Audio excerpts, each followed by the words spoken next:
हरियाणा के पानीपत के सुनौली में 24 साल के मुस्लिम नौजवान का सिर्फ इसलिए कत्ल कर दिया गया क्योंकि उसने टोपी लगाई थी। ये इल्जाम घर वालों ने लगाया है।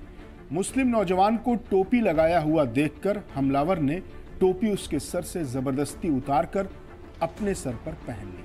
मुस्लिम नौजवान ने उससे अपनी टोपी मांगी तो उसने टोपी जमीन पर फेंक दी। मुस्लिम नौजवान ने टोपी फेंकने की वजह पूछी तो हमलावर अपनी दुकान से डंडे लेकर आया और हमला कर दिया। हमले में जख्मी होने के कुछ देर बाद मुस्लिम नौजवान की मौत हो गई। मरने वाले की पहचान फिरदौस आलम उर्फ असजद बाबू के तौर पर हुई है। फिरदौस की 6 महीने पहले ही शादी हुई थी। इस हादसे के बाद इलाके में तनाव फैल गया है।